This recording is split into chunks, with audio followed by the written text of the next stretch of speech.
para todos nós. Excelente dia.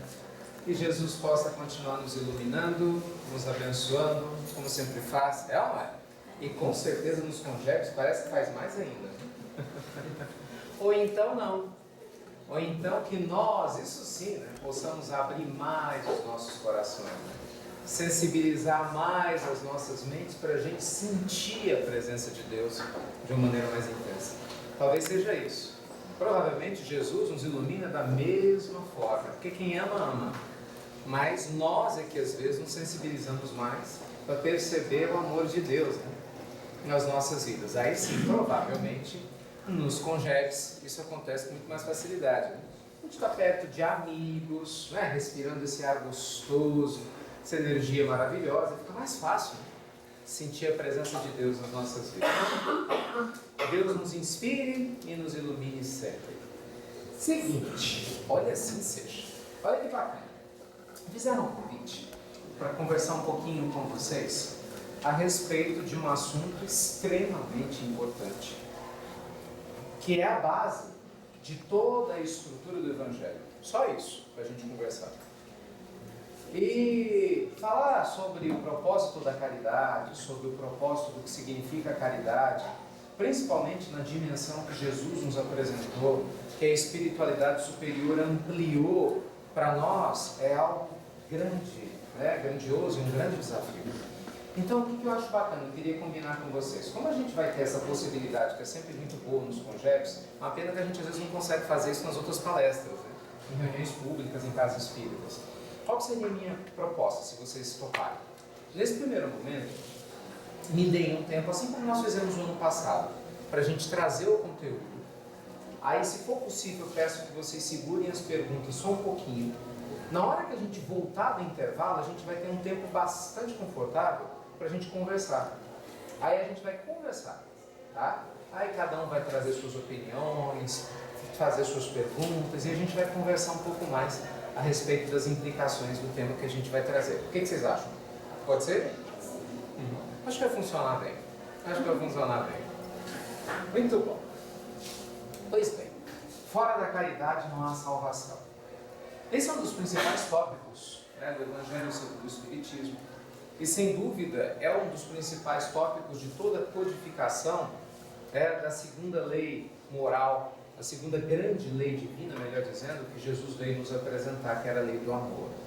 Haja vista que a base de todas as colocações feitas por Jesus tinham como fundo a caridade. A caridade no entendimento de doação. Vejam que Jesus, de uma maneira didática, ele nos apresenta, gente, no Evangelho, muitos ensinamentos. Muitos. Alguns, inclusive, Jesus os repete em várias oportunidades. Ele não só fala uma vez, ele repete. Ele pega muitas vezes o mesmo ensinamento, ele coloca em uma, duas, três parábolas, ele coloca em um sermão, ele coloca em algum testemunho, para que ficasse bem claro para nós a importância daquele ensinamento.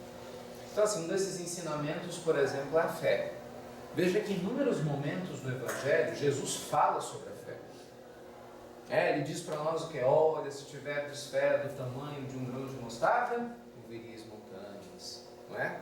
Quando Pedro está lá caminhando sobre as águas, e aí Pedro toma consciência, mas homem não caminha sobre as águas, tu não afunda.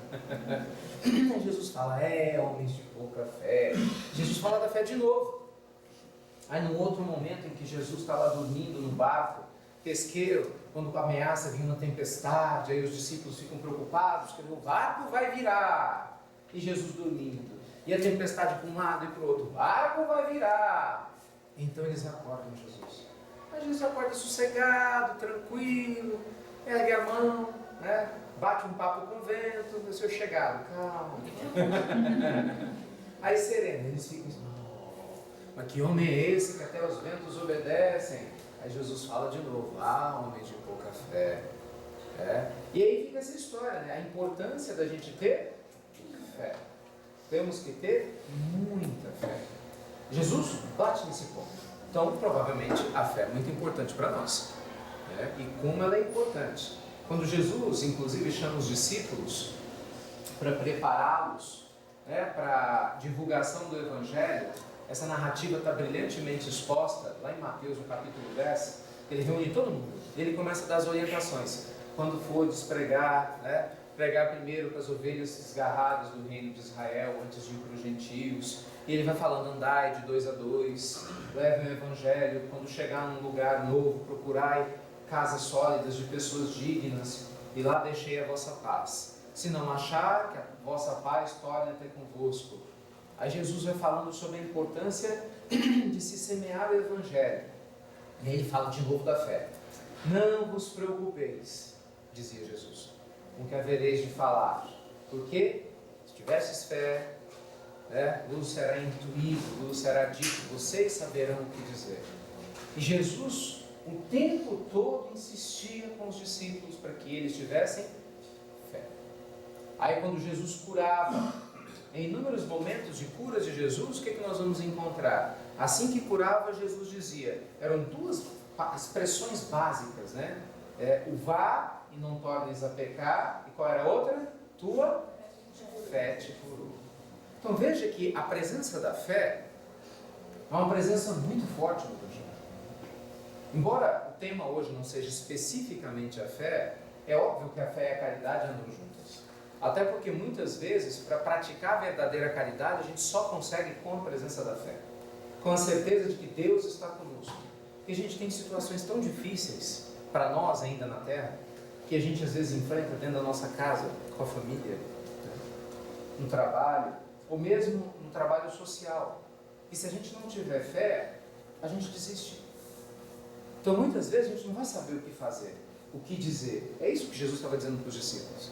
Aí você pega uma situação complicadíssima, uma pessoa está lá muito doente, uma família está desestruturada, aí então a gente encontra uma situação calamitosa, né, do ponto de vista social, semelhante ao que aconteceu no Rio Grande do Sul, ou quando acontecem grandes desastres naturais, né, enchentes, terremotos e tantas outras coisas afins, e aquele cenário de horror, por exemplo, na guerra, num campo de guerra. Então às vezes você olha e fala, o que eu vou fazer? Parece tão grande, a gente se sente tão pequeno. Aí vem a fé. Porque a fé te fala, faça a sua parte, seja um instrumento de Deus. A história lá famosa história do beija-flor, não tem? Estava tendo, lembram-se disso? Do incêndio, e aí os bichos iam, cada um levava uma coisa, e passa o beija-flor com uma gotinha, depois volta, e aí o leão fala, mas beija-flor, você acha que vai apagar o incêndio todo com essas gotinhas do seu bico? Ele falou, não, apagar não vou, mas eu estou fazendo a minha parte. É mais ou menos isso. A fé nos ajuda a ser instrumentos de Deus, para que a gente possa levar luz para as nossas casas, levar luz para as nossas vidas, levar luz para onde quer que nós venhamos a passar. Então, antes de seguir adiante, me permito insistir um pouco mais na questão da fé. Nessa idade que nós estamos, gostou do nosso? Na idade que nós estamos, abaixo dos 15. Mas é um negócio interessante você ver. Gente, é tudo uma questão de matemática. Porque alguns têm 15 em abundância, 15 vezes 3 vezes 4. Esses 5 vezes 2 é uma questão de matemática. Todo mundo tem 15. Ou, se for o caso, 10, 12, né? Uns multiplicam por menos, né? Por 1. Outros por 2, por 3, por 4, por 5, por aí vai. Então, na idade que nós estamos. Ai. A gente às vezes fica com muita dúvida, eu não sei vocês, eu tinha um monte, ainda tenho várias, mas com certeza era bem pior. Eles têm muita dúvida sobre o futuro, é ou não é? Vocês já conheceram alguém que tem dúvida sobre o futuro ou não? Já viram alguém por aí assim? Mais ou menos ansioso, será que vai dar certo? Será que vai acontecer? Eu também já vi alguém assim. Às vezes a gente fica com muitas dúvidas, né? Muitos anseios, na verdade, angústias. Meu Deus, será que eu, sei lá, vou conseguir entrar na universidade? Outros pensam, será que eu vou conseguir um trabalho? Será que eu vou fazer assim? Será que eu vou ter um namorado legal? Será que eu vou ter uma namorada legal? Mas na verdade são as dúvidas que a gente tem, eles merecem respeito, né? Cada fase da vida tem as suas dúvidas. Será que eu vou ter uma família bacana? Às vezes a pessoa tem problema com os pais, né? Dentro de casa, às vezes o pai bebe muito, a mãe bebe muito, ou às vezes não tem pai ou não tem mãe, então eles brigam demais. E as pessoas ficam com dúvidas, meu Deus, como é que vai ser minha casa? Às vezes tem um irmão ou irmã que está seguindo um caminho meio tortuoso. Meu Deus, o que vai acontecer com meu irmão, com minha irmã? Então a gente tem dúvidas. Não é? Eu não sei exatamente o que é que incomoda seu coração. Mas certamente os incômodos. Sempre existem. Às vezes incômodos físicos, incômodos do coração, no sentido do sentimento. Mas seja como for, tenha fé. Porque, gente, é impressionante como realmente a fé renova montanhas. É impressionante como muda tudo quando a gente se sente conectado a Deus. Nesse aspecto, como em vários outros, lógico, mas especificamente nesse aspecto, estar presente em reuniões como essa não tem preço.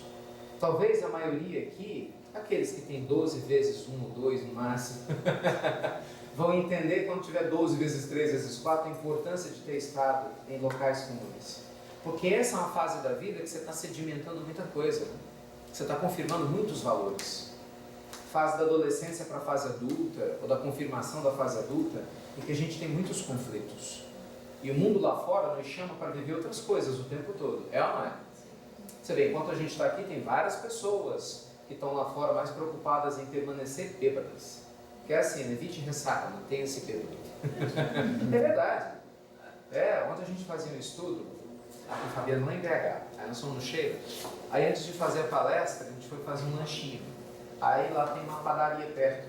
Aí a gente entrou na padaria, tinha um monte de furiones, né? E os jovens, assim, com as garrafas de bebida alcoólica. E lá tô aqui, meu Deus. E a pessoa pensando assim, qual bebida alcoólica eu vou pegar? E uns conversando com os outros para ficar com a cara cheia. Tipo assim, eu quero encher minha cara, eu quero ficar bêbado, não quero lembrar de nada do que eu vou fazer. E falando aquilo de uma maneira como se fosse a coisa mais linda do mundo. Olha que coisa mais louca. Você beber para não lembrar daquilo que vai fazer, onde tem beleza nisso? Não fala. Entendeu? Não tem beleza nisso. Não vai nem lembrar do que vai fazer. Então, assim, quando nós estamos em situações como essa, a gente fortalece os nossos valores para evitar as tentações da vida. Porque muitas vezes você fala assim, no carnaval, o que você vai fazer no carnaval? Eu vou fazer um retiro espiritual, vou para o Conjebe, eu vou para um retiro católico, budista, não importa, né? Evangélico, muçulmano. Nossa, mas retiro? Não é assim? Retiro, já ouviram isso em algum lugar? Retiro! Nem, para!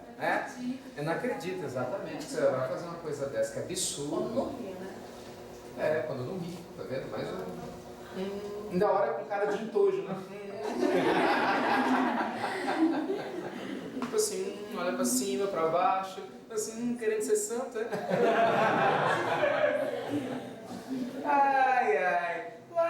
Mas aquele estava assim, olha, eu vou me divertir. Vê quem sai ganhando, pensa bem. A ideia é sair para se divertir. Eu imagino que vocês devam estar se divertindo um bocado, não é? Porque a gente ri muito, faz amizades, brinca demais. Eu quero sair no carnaval para conhecer gente nova. Um monte de gente aqui para você conhecer. Mas você deve conhecer gente nova, você vai conhecer gente nova. Mas eu quero ficar à vontade. Tem alguém que está tenso aqui? Entende? Mas sem subterfúgio. Sem precisar se esconder atrás de bebedeira, atrás de droga, sem precisar se esconder atrás de condutas, às vezes levianas. Você vê quantos casamentos às vezes são desfeitos, namoros em períodos de carnaval, porque as pessoas querem um prazer deslocado. Eu não sei, você imagina, talvez tenham tido esses estudos antes, mas no período do carnaval, gente, o que dá de trabalho no mundo espiritual, vocês não têm noção. É um processo gigantesco. A parte da terra, em muitos momentos, se recobre de uma nuvem cinza, por causa da falta de sanidade dos carnavalescos, das pessoas que estão lá achando que estão fazendo a melhor coisa do mundo. Tem um trabalho maravilhoso, né? O Dr. Bezerra Menezes contando como que funciona no mundo espiritual o trabalho de assistência às pessoas da terra, nós, no carnaval. Como é difícil. Talvez, no nosso caso, graças a Deus, isso fique longe da realidade, vocês não entendam isso porque a escolha foi outra. Mas há muitas coisas horrorosas sendo feitas no período do carnaval, que as pessoas se permitem. Crimes de todos os níveis, de todas as ordens, excessos, escondendo-se por trás das drogas, da bebida. Então, e um sentimento muito grande de apelo à luxúria. Então é complicado porque isso funciona de chamariz para os obsessores.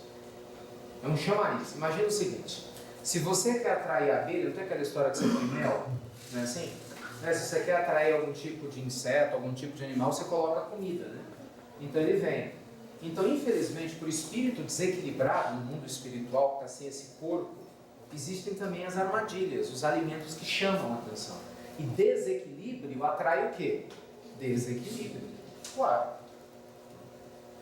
Então é um momento de permissividade. Então a trabalheira no mundo espiritual não só para ajudar os encarnados, mas por causa do volume de desencarnados que se juntam aos encarnados. Porque a gente ama. Imagina, só no campo do sexo é uma baderna, não é uma bagunça, é uma baderna generalizada. Porque sobe, né? O pessoal que está lá no umbral vai e vem.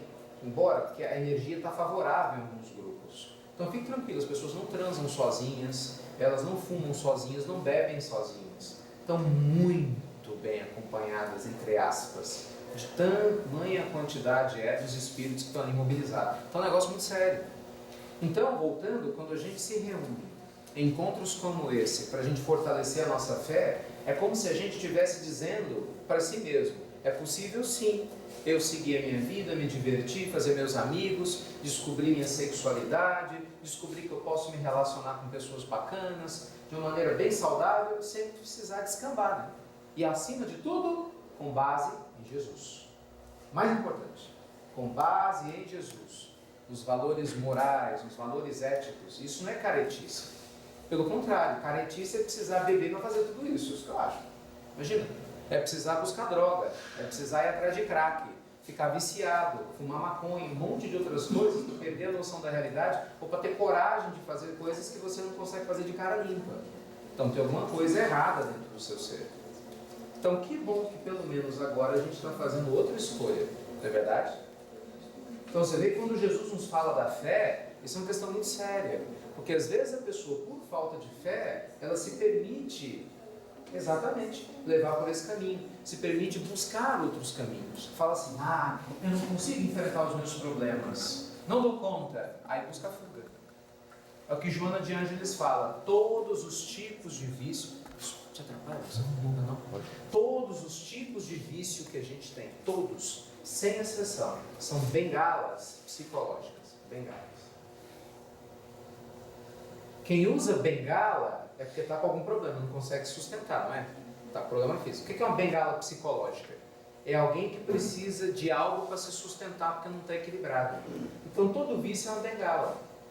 Uma pessoa que está saudável espiritualmente vai encher a cara? Não vai, não precisa.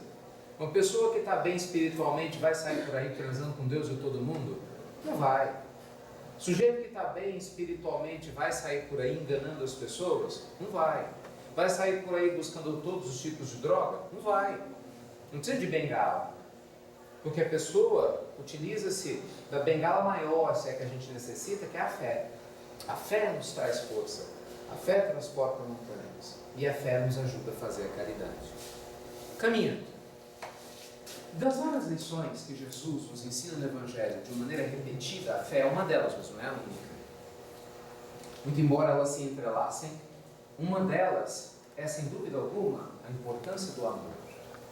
O amor em todas as suas dimensões. O amor testemunhado no coração de mãe, na presença constante de Maria. O amor testemunhado na presença, do seu pai físico ali, José, no contato com Maria, enfrentando todas aquelas dificuldades quando Jesus nasceu. O amor manifestado na figura de João Batista, que dedicara a sua vida como precursor para semear o terreno, para que Jesus pudesse vir após. Muitos dos discípulos que foram seguir Jesus eram discípulos de João Batista. Então o amor é apresentado para nós no Evangelho de várias formas, de várias maneiras. Mas em especial, Jesus, de uma maneira didática, profunda, ele escolhe as parábolas para falar de variadas formas sobre a importância do amor. Utiliza as parábolas e as suas falas, os seus discursos, em especial o Sermão do Monte. E, obviamente, claro, o seu exemplo. Em especial, uma dessas parábolas, que eu quero ler para vocês na íntegra, para que a gente possa analisar os detalhes, Jesus fala do amor via caridade. Porque na verdade assim, o amor e a caridade são sinônimos. Porque a verdadeira caridade, ela só é feita quando há amor. Mas a pessoa chega e faz assim, eu fiz a caridade na rua. Eu peguei um dinheirinho e dei uma esmola para uma pessoa. Fiz até uma caridade. Um sujeito estava com fome, eu falei, tá, tudo bem, você está com fome? Espera que eu vou comprar um negócio para você. Aqui, ó, dá uns pastéis, uns negócios para esse cara aqui, ó, toma meu dinheiro. Mas você virou as costas e foi embora. Você não olhou nos olhos da pessoa. Você não sabe nem o nome dela. Você não tratou ela com carinho. Ok, você pode ter dado comida, mas será que fez caridade? Provavelmente não. Não havia amor. Às vezes, o contrário é até melhor.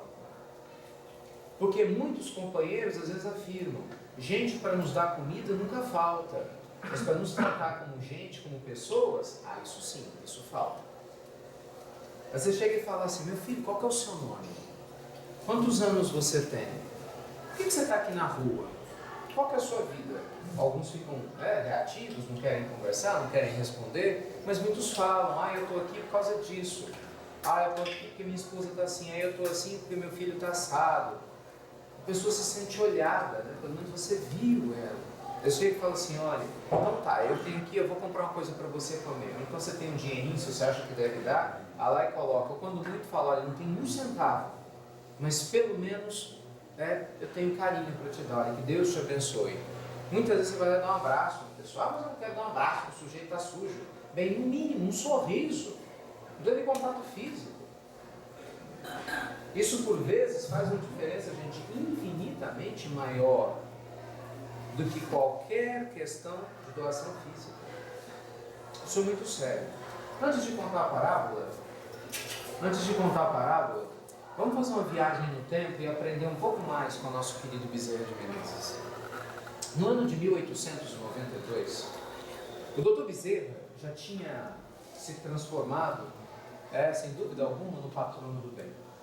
Ainda encarnado, ele já tinha sido presidente da Federação Espírita Brasileira, já havia passado pela sua brilhante carreira de político, já havia dito a toda a sociedade carioca da época e brasileira que ele tinha se tornado espírita depois de ler o Livro dos Espíritos, já trabalhava no campo do bem, já era a alma generosa que o era. Foi nesse contexto que o Dr. Bezerra, certa vez, foi procurado lá no prédio da Federação Espírita Brasileira, na época no Rio, depois de uma reunião pública por dois amigos que moravam na cidade de Niterói. Conhece essa história? História bonita. Então os dois chegam, esperam todos irem embora e falam assim, Bezerra, nós precisamos conversar com você, precisamos da sua ajuda. Aí ele fala assim, mas o que aconteceu? E eles contam a história. Existe, lá em Niterói, na época não tinha ponte, porque eu não sei se você já viu uma ponte 13 km grande, né? Porque era tudo balsa, tinha que andar de balsa, de um lado e para outro, demorava. Existe lá em Niterói um caso que está chamando a atenção de todo mundo. Tem uma menina, uma moça, que infelizmente desencarnou há algum tempo. E ela está obsidiando fortemente a própria mãe, com muito ódio, e quer matar a mãe. Ele, como que é isso? Que absurdo é esse? Como é que é? É isso mesmo que você ouviu. A filha quer matar a mãe, só que ela já morreu. A filha. Como assim? Ele conta a história. Olha, o que a menina fala através da boca da própria mãe é que a mãe tem que pagar pelo que ela fez. Então já chamaram padres, já fizeram exorcismo com ela, com os pastores, já fizeram de tudo. Não adianta nada, o espírito só dá risada. Sim, mas por que vocês não rezaram? Bezerra, nós já tentamos. Fizemos culto, pedimos a Jesus, nós já tentamos. Sim, mas o que vocês vieram fazer aqui? Bezerra muito humilde. Bezerra, a gente pensou que você podia ir lá, porque você é diferente, né? E Bezerra muito humilde, né? Assim, mas que diferença faz se vocês já oraram? O que posso eu fazer? Aí um olhou para o outro e falou, Bezerra, vem. E aí ele lembra que, vocês se lembram que Jesus fala que há alguns espíritos que você só pode curar, você só pode lidar à custa de jejum e oração? Não só jejum do corpo, jejum moral. Jejum que é abstinência, mas o jejum moral, abstinência de falhas morais. que Bezerra, desde há muito, estava trabalhando dentro de si. E com certeza tinha um poder espiritual maior do que o dos nossos companheiros. Bem, ele foi. Chegando lá, a cena era horrorosa. Parecia aquelas cenas mesmo do filme Exorcista, né? Do jeito que os biógrafos retratam o que aconteceu, era uma cena muito estranha. Porque a senhora estava em cima da cama amarrada e ela gritava. E a filha falava através da boca da própria mãe: eu vou lhe matar, ela vai morrer, só vou desistir quando ela morrer. Então Bezerra chega todo para a gente e fala assim: minha filha, por que você está desse jeito? Não me chame de minha filha, você não sabe quem eu sou. E esbravejando: mas o que aconteceu? É com muito custo o espírito conta a história. Eu quando nasci era criança, ela não cuidou de mim, ela não me deu amor, ela preferia meu pai, o padrasto, não preciso lembrar ao certo, sabe qual é o padrasto, mas eu sei que ela não me dava atenção. E aí, em determinado momento, depois de uma briga que nós tivemos, eu fui ao pé da rua, e eu não tinha onde morar, comecei a me prostituir, virei uma meretriz, tão jovem, cheia de sonhos, e acabou que no meio do caminho pegou tuberculose, e acabou desencarnando. Então ela culpava a mãe por ela ter tido esse triste infortúnio. Então Bezerra: minha filha, perdoe. Eu não posso perdoar essa mulher. Com raiva. Minha filha, perdoe. A mágoa não nos leva a lugar nenhum. Lembremos de Jesus. Eu não quero lembrar de ninguém. Estava bravo. E aí Bezerra vai e fala: tome consciência. Porque, por pior ou mais negligente que sua mãe tenha sido, foi ela que lhe trouxe a vida, ela lhe trouxe ao mundo. Né? E, além do mais, minha filha, você tinha livre-arbítrio, porque todos nós sempre temos livre-arbítrio. Você podia ter feito as escolhas. É lógico que o espírito sabia que ele tinha razão. Então aquilo começou a corroer, e o espírito ficou mais revoltado ainda. Some daqui! E aí Bezerra ficou muito tocado. Não sei se vocês sabem, mas Bezerra foi um excelente pai. Casou 2 vezes, teve 7 filhos. Bezerra foi um ótimo pai. E uma das crianças, um dos espíritos mais afins à alma de Bezerra, desencarnou quando tinha 18 anos, era uma filha. E ele a tratava como pai e mãe. Então Bezerra se lembrou. E começou a ficar tocado no coração. Se lembrando como é triste o ódio, a tristeza que há entre as pessoas. Imagina que tristeza, uma filha com ódio da própria mãe. Ele falou assim: você permite que pelo menos eu faça uma oração para você? Faça o que você quiser. Ah, por que o Espírito falou isso? Tipo assim, a coisa dessa já tem, faz, vamos fazer. Bezerra se pôs a orar. E eram conhecidas as orações do Dr. Bezerra de Menezes. Ele orava da alma. Não era por causa das palavras, mas a pureza da alma. Era da onde vinha a prece. Vinha da mais autêntica fonte de amor. Então Bezerra começa a fazer uma oração e pede a Maria. Bezerra sempre recorreu a Maria, né? Bezerra, antes de ser espírita, era católico, então criou uma intimidade, uma ponte muito próxima com Maria. Assim: mãe, a senhora que conheceu tão bem o coração humano, que a senhora que também foi mãe, certamente entende o padecimento dessa mãe, dessa filha, intercede por esses espíritos. Gente, a rajada de luz que saiu do peito de Bezerra foi tão forte em direção ao espírito que deu um choque anímico violento. O espírito imediatamente, bum, se separou, que estava quase grudado, perispírito a perispírito com a mãe. Deu um choque, os videntes que estavam lá viram, e bum. E aí o espírito ficou assustado, né, porque não sabia com quem ela estava lidando. Aí ela olhou para Bezerra e vi que saía uma luz de Bezerra pura. E Bezerra orava com tanto carinho, não havia julgamento na fala de Bezerra para o espírito. Não estava julgando.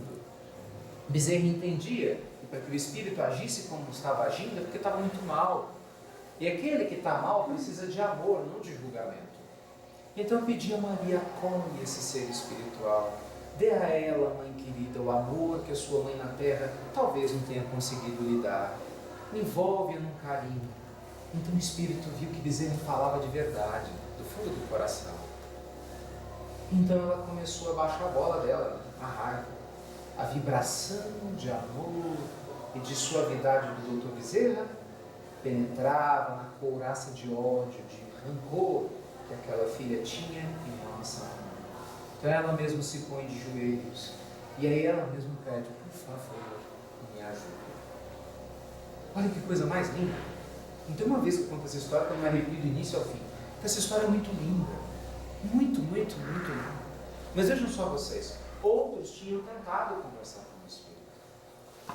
Não foram por causa das palavras que o Dr. Bezerra utilizou. Foi por causa do amor. Outros tinham tentado a caridade de ajudar o Espírito e a Mãe. Mas talvez eles não tivessem tido o suficiente amor. O amor, ele é capaz, gente, de ir até onde a razão não vai, em que uma injeção não chega, que um bisturi não chega. O amor é mais profundo que o mais afiado de todos os bisturis. Ele quebra barreiras, quebra resistências de uma maneira extraordinária. Então, quando a gente ouve falar que fora da caridade não há salvação, é a mesma coisa de se ouvir: fora do amor não há salvação. Fora da nossa capacidade realmente de cuidar das pessoas não há salvação. Você vê que lindo é quando as pessoas cuidam, amam das suas plantas, dos seus animais, amam seus irmãos, seus pais, sua vida. Tudo se torna muito mais leve, não é verdade? Mais leve. Quem ama de verdade não espera retorno. O Dr. Bezerra não foi ali esperando o retorno daquele espírito. O retorno que ele esperava era a paz da sua consciência. Porque quem ama, o único retorno que espera é a paz que a própria consciência vai lhe trazer. Porque quando a gente faz o bem para o outro, vou fazer o bem para o Christian, mas eu espero que o Christian venha me agradecer. Viu, mal educado? Venha me agradecer. Aí o mal educado não vem, eu largo o Christian para lá. Você vai falar assim: poxa, mas eu estou ajudando o Christian há tanto tempo. Que bom, melhor do que não estar ajudando. Mas com certeza essa ajuda está meia boca, não está plena. Porque uma ajuda plena é com amor. Com certeza o sujeito que ajudou o outro que estava com fome a comer e o outro matou a fome, foi um auxílio? Foi. Mas foi um auxílio meia boca, não foi pleno. Porque não teve amor. A presença da caridade verdadeira pressupõe que nós tenhamos amor. Cuidado. Foi nesse contexto que Jesus responde a um doutor da lei que queria o tentar, que queria de alguma forma prejudicar o Cristo, né? Cadê? Está tudo marcadinho, desmarcou. Tudo bem, a gente procura. Nós te amamos também, Senhor. Aliás, eu acredito nisso, que a presença da tecnologia na nossa vida para treinar o amor é paciência, né? Na hora que você mais quer dar pau, acaba a bateria, a impressora não funciona. Tudo para trabalhar a evolução espiritual da humanidade. Às vezes eu fico em dúvida se isso é mesmo para ajudar a gente, porque tem vários que precisam. Não é? Aliás, e voltando-se para os discípulos, disse Jesus em particular. Lucas 10 começa do versículo 23. Bem-aventurados os olhos que veem o que vós vedes. Jesus diz isso para os discípulos. E aí começa: pois vos digo que muitos profetas e reis desejariam ver o que vós vedes e não ouviram, e ouvir o que vós ouvis e também não viram. E eis que, presta atenção nisso, e eis que se levantou certo doutor da lei e para o experimentar disse: mestre, que farei para herdar a vida eterna? Perguntou-lhe Jesus: que está escrito na lei? Como lês tu?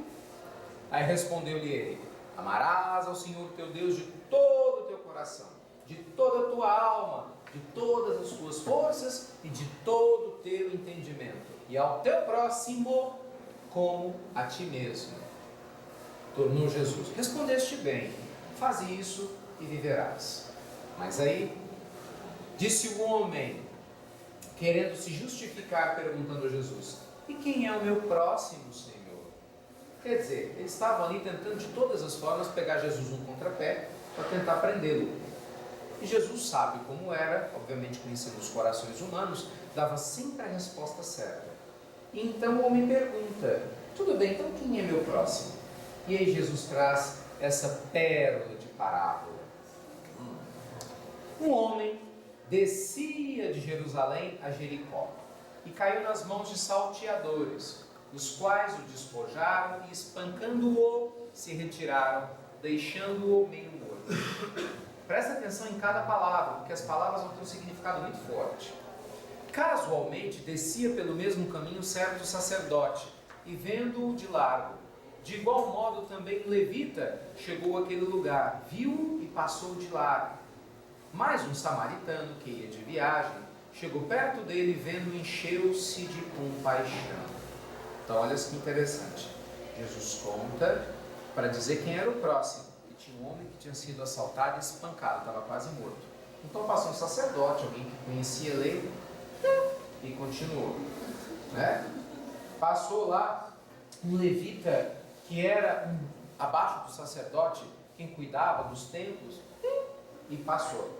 Então é um samaritano. Por que a figura do samaritano? Porque o samaritano sofria preconceito. Por causa das brigas absurdas que havia entre as tribos lá de Israel, os samaritanos eram mal vistos. É uma coisa muito estranha, né? Porque boa parte deles achava que se tinha que adorar a Deus dentro do templo de Jerusalém. Os samaritanos acreditavam que tinha que se adorar a Deus na natureza e brigavam por causa disso. Olha que loucura. Brigavam porque eu não sei onde que é o lugar certo de adorar a Deus. Então os samaritanos eram muito mal vistos. Porque Jesus pega a figura do samaritano para dar o exemplo de quem era o próximo. E aproximando o samaritano cheio de compaixão, atou-lhe as feridas deitadas no azeite e no vinho, e pondo sobre a sua cavalgadura, levou-o para uma estalagem e cuidou dele. No dia seguinte, tirou 2 denários, deu-os ao hospedeiro e disse-lhe: cuida dele, e tudo o que gastares a mais eu te pagarei quando voltar. Qual, pois, destes 3 te parece ter sido próximo daquele que caiu nas mãos dos salteadores? Respondendo o doutor da lei: aquele que usou de misericórdia para com ele. Disse-lhe Jesus então: vai e faze tu o mesmo. Olha como isso é interessante. Jesus, quando começa a parábola, ele diz assim, né? Um homem descia de Jerusalém para Jericó. Essa expressão é muito importante para nós, para a gente entender a profundidade. O que significava Jerusalém? Jerusalém, do ponto de vista geográfico, está colocado numa posição acima da cidade de Jericó. Jerusalém sempre foi a cidade de referência da religiosidade, associada à pureza daqueles que buscavam a Deus. A cidade de Jericó, à época, era uma cidade dos comerciantes, procurada para se fazer dinheiro, comércio. Então tinha muitas falcatruas, muitas pessoas estavam mais preocupadas, né, em poder se dar bem, sem se preocupar muito com cuidar do espírito. A escolha de Jesus, porque Jesus podia ter falado várias coisas, concorda? Sei lá, ele foi de Jerusalém a Betsaida, ele foi de Jerusalém para Cafarnaum, foi de Cafarnaum para qualquer outro lugar. Mas não, saiu de Jerusalém, olha que interessante, desceu a Jericó. É como se metaforicamente Jesus estivesse saindo. Um homem saiu do seu lado espiritual e começou a buscar o lado humano. E quando fez isso, foi assaltado e espancado. O que acontece? Somos nós. Quantas vezes a gente sai do contato nobre com Deus e a gente busca os apegos na matéria? E aí quando a gente menos espera, a gente cai. Não é? A gente cai. A gente é assaltado.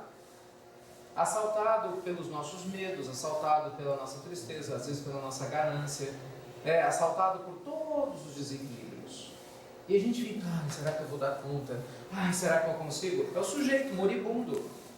Aí você pede desesperadamente, alguém me ajude. Aí Jesus conta na metáfora, na parábola. Primeiro a passar foi um sacerdote, que teoricamente era aquele que conhecia o quê? O caminho até Deus. Conhecia nada. Porque se ele conhecesse o caminho até Deus, no mínimo teria tido algum tipo de compaixão. Então o sacerdote viu, isso não é comigo. Ainda mais que veio, isso é um ladrão qualquer. Ele estava espancado, sangrando, não estava nem aí. Aí depois passa um levita, que eles cuidavam dos templos. Era um cargo muito importante. E ainda assim ele passa também, não está nem aí, como fala o Evangelho, deixa ao largo.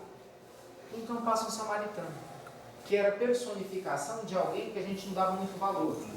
É o que acontece nos dias atuais. Às vezes a gente espera, quem vai me ajudar é fulano, ciclano. Às vezes a ajuda vem de onde a gente menos espera, não é?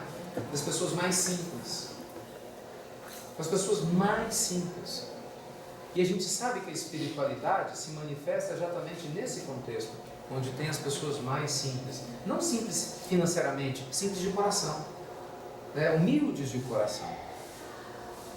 E ele, olha que interessante, quando foi ajudar lá o sujeito que estava espancado, ele não simplesmente chegou, porque ele podia ter parado e feito o quê? Jesus podia ter parado a história aí. E então o samaritano olhou a pessoa que estava ao largo: você está machucado? Peraí, eu tenho um azeite e um vinho, vem aqui, deixa eu tentar aliviar a sua ferida. Pronto, e foi embora. Já seria uma ajuda, porque os outros dois nem fizeram isso, mas não. Jesus falou que ele pegou ele e levou até a estalagem. Essa é uma das realidades mais duras que a gente não gosta de enxergar, porque é mais fácil contar a história até aqui. A parte dura vem a partir daqui. Porque quando ele leva ele para a estalagem, e ele ainda se preocupa, olha que coisa, o sujeito ainda não era parente dele, não era amigo dele, não era conhecido dele, e ele se preocupa em acompanhar se ele melhorou. Ele fala: olha, te dá 2 denários, 2 dinheiros para você cuidar, faça tudo aquilo que ele precisar. O que Jesus está dizendo? Não basta a verdadeira caridade você fazer algo.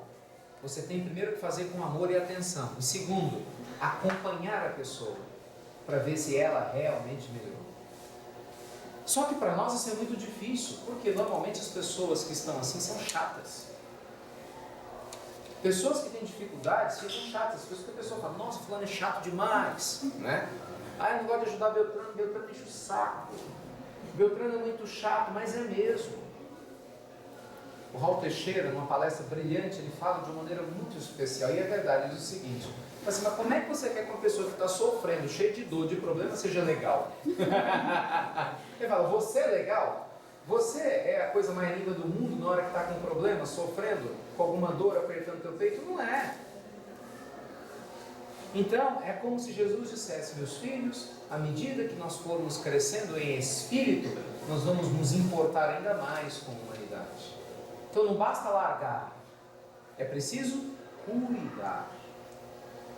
É isso que às vezes a gente vê faltando nos lares, né? Às vezes alguns pais dizem: ah, eu cuido do meu filho.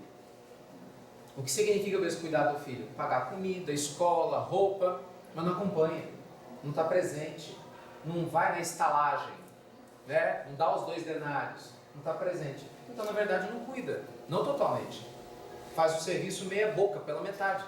O que acontece muitas vezes com alguns filhos em relação aos pais? A mesma coisa. Porque às vezes a gente pode chegar e dar atenção, dar carinho, dar presença. Às vezes o pai é chato, tem pai que é chato mesmo. Tem mãe que é muito complicada, com certeza tem. Mas se a vida nos fez nascer filhos desse pai e dessa mãe, nós temos um dever para com eles. No mínimo de ter paciência, no mínimo de oferecer carinho. Se o pai ou a mãe vai mudar, aí já não é responsabilidade nossa. Mas se nós vamos dar a eles o nosso carinho, isso sim é responsabilidade nossa. Entenda, gente, a caridade verdadeira não pressupõe que a gente tenha que resolver o problema do outro. Não.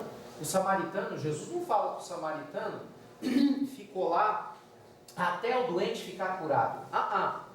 Ele disse que o samaritano se preocupou em dar a melhor assistência ao doente no momento crítico.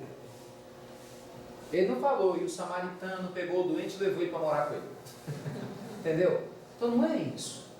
Mas a gente precisa entender que a verdadeira caridade, ela vai além do que simplesmente falar coisas bonitas, vai além do que simplesmente chegar e ajudar uma pessoa sem se doar. A verdadeira caridade não se doa, né? Você está ali presente, você se importa com o outro. Você está junto das pessoas, você está se importando, você acompanha ela. Tem um amigo espiritual que fala que o verdadeiro caridoso, ele se torna uma testemunha do levantamento espiritual, do soerguimento espiritual de quem o rodeia. O que é uma testemunha? Está ali perto, constantemente. Constantemente. Então você vê que é um convite para nós, né? É um grande desafio, porque não é fácil, mas é um grande desafio. Certamente para o Dr. Bezerra ter desenvolvido a luz que desenvolveu ainda na Terra, não apenas em espírito, mas ainda na Terra, fora necessário que ele trabalhasse muito a caridade. A prática da caridade, entendendo agora a caridade como uma ajuda ao nosso próximo, ao nosso semelhante e até a nós mesmos, parte de qual premissa? De que nós vamos ter fé em Deus para nos ajudar nos momentos difíceis. É ou não é? Porque tem hora que ele não sabe o que fazer. Olha o caso de Bezerra. Ele não sabia exatamente o que fazer. Chegou uma hora que ele viu que não tinha argumento, não era racional. O que ele tinha? A fé. Então ele falou, posso orar? Posso fazer uma simples oração? Só que a simples oração do Dr. Bezerra era tão poderosa e tão profunda que produzia um efeito que nem ele imaginava. Quando a gente tem fé, a caridade é feita de uma maneira muito mais abundante. Porque a espiritualidade se utiliza de um coração que tem fé para tocar dentro do coração. Isso é muito sério, muito sério. Para a gente fechar essa primeira parte, vou contar para vocês uma outra história do Dr. Bezerra, nessa mesma linha. Nessa mesma época, 2 anos depois, em 1894, junho, era uma terça-feira. E era o dia das reuniões públicas que o Dr. Bezerra era responsável, lá no Rio. E aí tinha terminado a reunião pública, e no final da reunião veio um homem conversar com ele. Nessa época o Dr. Bezerra já passava por dificuldades financeiras, porque por opção que ele fez, ele não seguiu o caminho da busca do dinheiro. Então ele tinha uma vida extremamente simples. A providência divina, pouco se fala dela, mas enviou 2 mulheres abençoadas para Bezerra, que o estimularam muito, e a segunda esposa, que ficou mais tempo com Bezerra, sempre foi uma companheira fantástica, dando apoio a ele em todo o trabalho que foi feito. Fala-se dele, mas muitas vezes se esquece dela. É como quando se fala de Kardec, se esquece de Amélie Boudet. Dizer, por exemplo, Kardec, durante um bom tempo, não trabalhava ganhando dinheiro, porque quem sustentava a família e a estrutura foi uma herança que Amélie Boudet recebeu. E ela colocou a herança a serviço da família para que Kardec tivesse tempo hábil durante o dia todo para trabalhar na codificação da doutrina e na divulgação da doutrina. Porque na época não tinha aposentadoria. Eles precisavam sobreviver. Então, às vezes a gente vê muito alguns anjos, mas se esquece que há anjos que dão suporte a anjos. É como um relógio. Num relógio, a gente normalmente compra um relógio por causa, você acha por causa da pulseira, por causa, sei lá, esqueci o nome aqui, dessa capinha que está aqui por fora. Dificilmente, eu nunca vi pelo menos alguém falar assim, abra o relógio aí para ver qual a pecinha que está aí dentro. Já comprou um relógio assim, não? Não. Também não. Se você não for um relojoeiro, não vai fazer um negócio desse. Então a gente compra um relógio para o que está do lado de fora. Só que sempre que está do lado de dentro, que ninguém vê, o relógio funciona? Não. Mesma coisa. Então no processo de caridade, não é só aquele que aparece que faz a caridade, existe todo um suporte, toda uma estrutura. O Dr. Bezerra, graças a Deus, atraiu essa estrutura. Então a esposa dele, os filhos, lhe davam muito suporte. Então ele tinha muitas dificuldades financeiras, porque ele tinha optado por trabalhar com homeopatia, que na época estava nascendo, e era uma coisa pouco conhecida pela maioria das pessoas. Enfim, ele também não tinha dinheiro. Aí o homem procura ele e fala, doutor, eu estou com graves problemas financeiros. Eu disse, meu Deus, já pensou, como é que eu vou ajudar esse homem? E aí ele ainda começa a falar, olha, a gente está sem comer há muito tempo, na minha casa não tem comida, eu estou com febre, minha esposa também está com problemas de saúde, nós temos uma filha que precisa se alimentar. E Bezerra se enche de compaixão. Muitas vezes Bezerra saía e não tinha comida no armário. Essa é uma outra história, mas teve uma das vezes que Bezerra saiu e a esposa de Bezerra falou, pelo amor de Deus, hoje aceita o dinheiro se alguém quiser lhe dar. Porque está faltando comida aqui na despensa. E aí teve um atendimento que o Dr. Bezerra foi fazer, a pessoa estava pobre e veio oferecer dinheiro para ele. Aí ele olhou, falou, não, Deus vai ter misericórdia. Porque sabia que a pessoa precisava do recurso, não, minha filha, mantenha. Quando ele chegou em casa, ele tomou um susto e a esposa dele, na alegria, pulou, lá, Dr. Bezerra, graças a Deus, muito obrigado. Obrigado de quê? Eu estou preocupado, porque chegou em casa sem nada e tal. Disse, obrigado de quê? Eu falei assim, nossa, a encomenda que você mandou chegou. Chegou um homem lá, dizendo, olha, seu marido mandou entregar aqui um monte de mantimentos. Mentira, não tinha mandado entregar nada. A espiritualidade de novo tinha feito, mexido os pauzinhos para que as coisas acontecessem. Como tinha feito com Bezerra, quando ele estava começando a estudar medicina, quando ele se muda para o Rio de Janeiro. Resumo da história, é como Jesus fala no Sermão da Montanha. Se nós temos fé de verdade, e colocamos a nossa luz, não debaixo do alqueire, mas acima do velador, o recurso vem, e não pode se esconder. Aí aquele homem veio pedir ajuda de Bezerra. Bezerra também tinha dificuldades financeiras. Bezerra se condói, ele não tinha um centavo no bolso, ele tinha um vale transporte. tinha um centavudo. Aí ele, meu Deus, e agora? Aí ele veio uma intuição. Falei assim, meu filho, Deus é testemunha, eu não tenho nada financeiramente para lhe dar, mas o que eu tenho eu lhe dou. Posso lhe dar um abraço? E então ele vai e envolve num abraço carinhoso aquele homem que ele nunca tinha visto na vida. Era a única coisa que ele tinha para dar, era a caridade dele, mas com amor. O homem se revigora, eles fazem uma prece juntos e dizem, orientam, olha meu filho, pelo menos quando você chegar em casa, faça o seguinte, vamos ter fé em Jesus, em Maria, sempre Maria, vamos ter fé em Jesus, em Maria, faça um evangelho no lar, ensino ele a fazer o evangelho no lar, pega uma jarrinha de água, faça uma oração, não é? Fale sobre o evangelho e vamos confiar que os espíritos bondosos vão colocar o remédio na jarrinha. Bem, e assim aconteceu. Ele virou as costas, foi-se embora e a vida continuou. Quando foi na semana seguinte, no mesmo dia, na outra terça-feira, vem o mesmo Senhor, numa alegria de todo tamanho, um sorriso aqui e até aqui, né? Termina a reunião, aí ele fala, Bezerra, eu vim lhe agradecer, você se lembra de mim? E Bezerra se lembrou. Era aquele homem da semana anterior que estava sem nada, com febre, desempregado, sem comida em casa. Então, ele fala, olha, o senhor não sabe o bem que o senhor me fez com aquele abraço. Eu estava tão desesperado. Mas depois de abraçar o senhor, eu não sei, uma energia nova tomou conta de mim. Aquilo de alguma forma me transformou.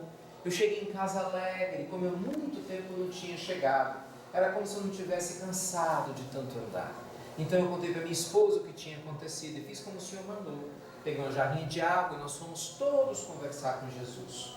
Tomamos a água. O Senhor acredita que no dia seguinte nós acordamos sem fome e sem febre? Aquela água era abençoada. Eu acordei forte, eu estava tão fraco. Então eu fui procurar emprego e aí o milagre aconteceu. Eu passava perto, doutor, de uma praça, quando o dono de um armazém saiu, ele gritou meu nome. Era uma pessoa que eu não via há muito tempo e perguntou, ei! E aí chamou meu nome. Eu fui lá ver o que era, ele falou, você não conhece alguém que está precisando de emprego? Porque eu estou precisando de um funcionário. Eu estou trabalhando. Ele até me pagou adiantado, comprei comida, coloquei na despensa. Eu vim lhe agradecer. E Bezerra não sabia fazer outra coisa a não ser chorar de gratidão a Deus. Porque ele sabia que dele próprio ele não tinha feito nada, a não ser doado o amor. Mas o amor que saiu do seu coração foi a ponte sagrada para que a espiritualidade pudesse fazer a obra, pudesse fazer o processo. Então, meus queridos companheiros, nunca duvide do poder do amor. Nunca duvide do poder do amor, da verdadeira caridade para ajudar quem quer que seja. Seja pessoa que esteja doente, seja pessoa que tenha problemas financeiros, seja na sua casa, seja alguém que às vezes está com o coração partido. Se a gente verdadeiramente está conectado a Jesus, aos Espíritos do bem, nós vamos ser instrumentos de luz. Nós não vamos mais descer de Jerusalém para Jericó. Nós vamos fazer o caminho inverso. Nós vamos subir de Jericó para Jerusalém. Né? Nós vamos reforçar o nosso contato, nossa parceria com Deus. E aí, certamente, a gente vai entender o que significa essa parceria, né? Sendo instrumentos de Deus para fazer o bem. É aquilo que Francisco de Assis falava em inúmeras oportunidades. Somente um homem bom sabe como é bom ser bom. Não é dele? A prece maravilhosa é dando que se recebe. Veja que interessante, é perdoando que se é perdoado, é morrendo que se vive para a vida eterna. Então você vê, não fala, olha, é recebendo que eu dou, é alguém me perdoando que eu perdoo. Não, o movimento tem que sair daqui para lá, é de dentro para fora, né? É de dentro para fora. Bem, que os Espíritos amigos continuem nos iluminando, mantendo a nossa energia nessa vibração especial, né? Até desculpa, passei um pouquinho da hora. Nós vamos fazer então um intervalo conforme proposto e daqui a pouquinho o pessoal chama vocês para a gente dar continuidade aqui. 9h20, tá bom?